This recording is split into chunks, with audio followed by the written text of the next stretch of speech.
Electricity and circuit हम लोग देखते हैं। अब इसमें भी कोई पूछ सकता है कि इलेक्ट्रिसिटी क्या होता है, ठीक है। तो इलेक्ट्रिसिटी भी एक एनर्जी है। It is also a form of energy by which we can operate many machines और कैन डू मेनी वर्क्स।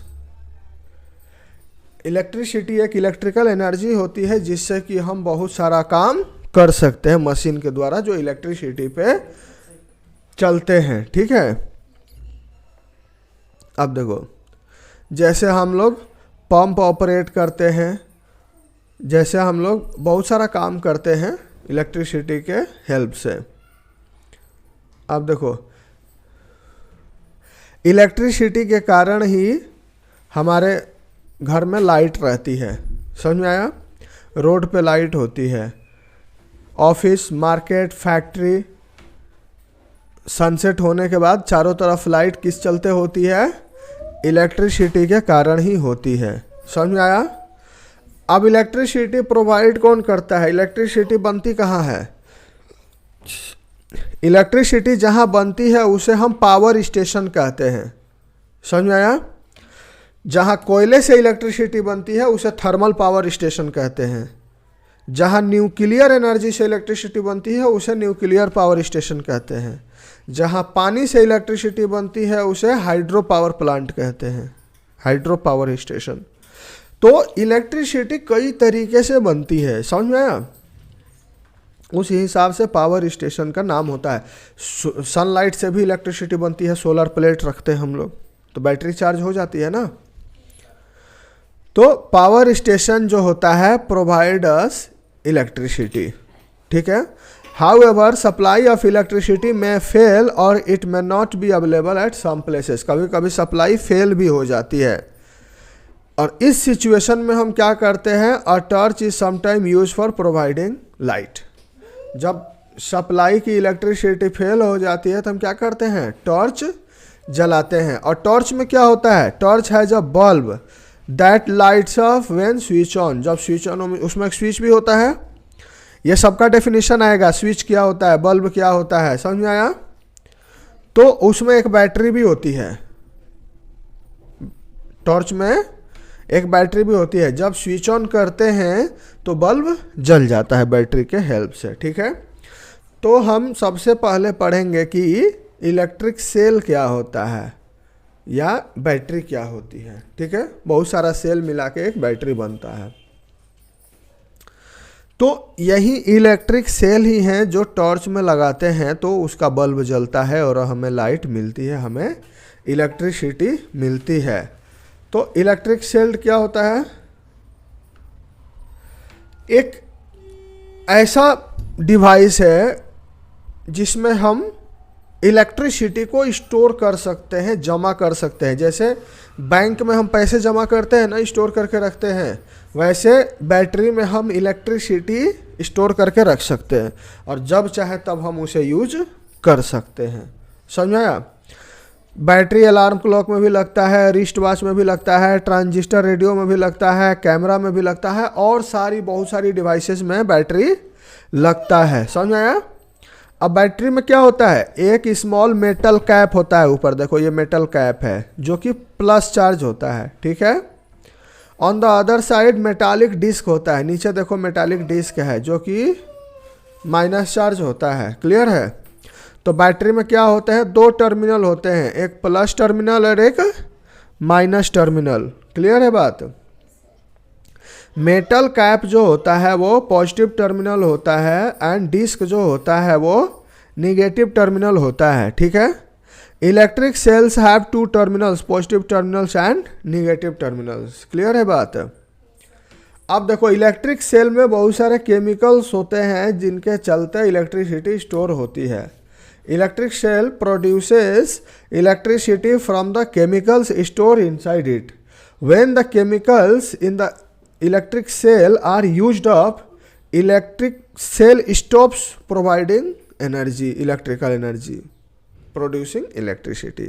जैसे ही केमिकल यूज हो जाते हैं सारे के सारे तो सेल क्या हो जाता है, डिस्चार्ज हो जाता है और डिस्चार्ज हो जाएगा तो अब इलेक्ट्रिसिटी वो फ्लो नहीं करेगा, तो हम उसको फेंक देते हैं या उसको चार्ज कर देते हैं, या फेंक देते हैं तो नई सेल हम लगा लेते हैं। समझ में आया? बहुत सारी इलेक्ट्रिकल सेल चार्जेबल होती है, बहुत सारी चार्जेबल नहीं होती है। अब देखो बल्ब में क्या होता है। बल्ब में एक पतला तार होता है, थिन वायर, जिसे हम फिलामेंट कहते हैं। ठीक है, बल्ब में फिलामेंट से होके इलेक्ट्रिसिटी पास करती है। देखो ये फिलामेंट है, ठीक है, और ये टर्मिनल से इसके ये प्लस टर्मिनल्स हो गया और ये माइनस टर्मिनल हो गया। समझ में आया? तो ऐसे ही हम कनेक्ट करते हैं बैटरी से। तो फिलामेंट क्लियर हो गया। अब the filament is fixed to two thicker wires, दो मोटे वायर के बीच में फिलामेंट का तार होता है, प्रोवाइडिंग सपोर्ट टू इट, जो उसे सपोर्ट देता है। थिकर वायर देखो कौन से हैं, ये देखो थिकर वायर है, एक ये है और एक ये है ना, और ये क्या है? फिलामेंट है। ठीक है, तो वो वायर जो है इसे सपोर्ट देते हैं और सप्लाई भी करते हैं इलेक्ट्रिसिटी की। ठीक है, the other wire connected to the metal strip at the center of the base of the bulb and the metallic tip of the base are two terminals of the bulb।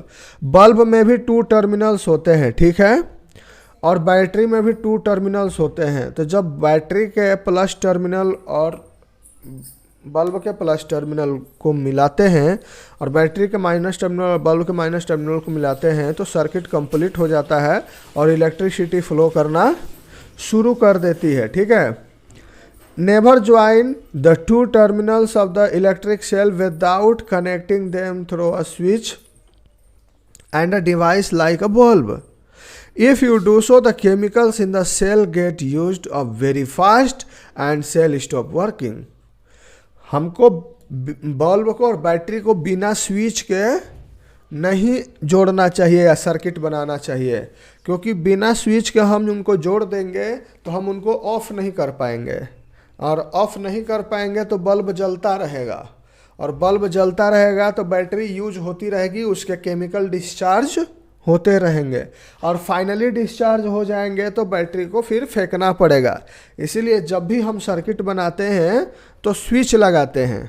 ठीक है, switch के जब ज़रूरत पड़ती है तो हम on कर देते हैं, जब ज़रूरत पड़ती है तब ऑफ कर देते हैं। ठीक है, अब देखो बल्ब कैसे कनेक्टेड होता है इलेक्ट्रिक सेल से।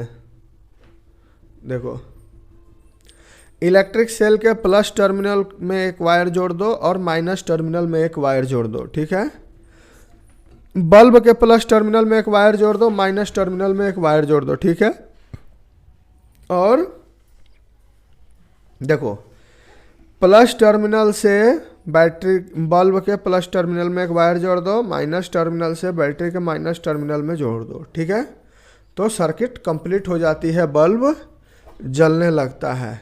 क्लियर है बात? अब देखो,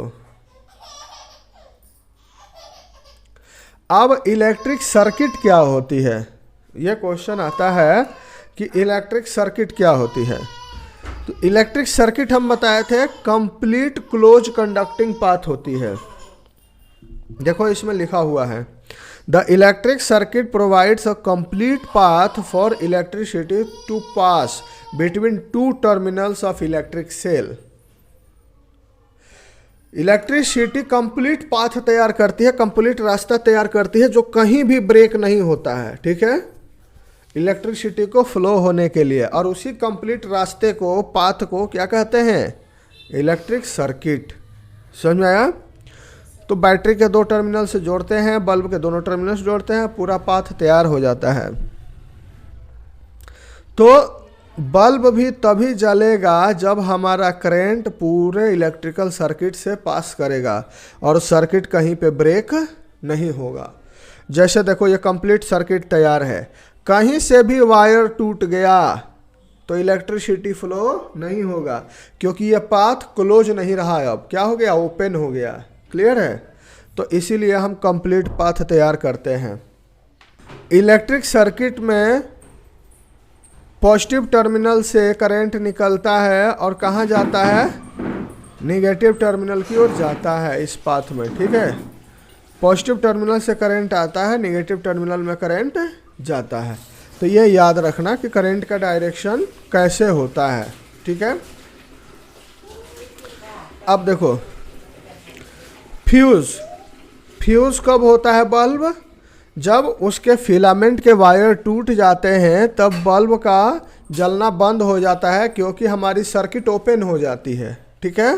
तो हम कहते हैं कि हमारा बल्ब क्या हो जाता है, फ्यूज हो गया। Electric bulb does not glow.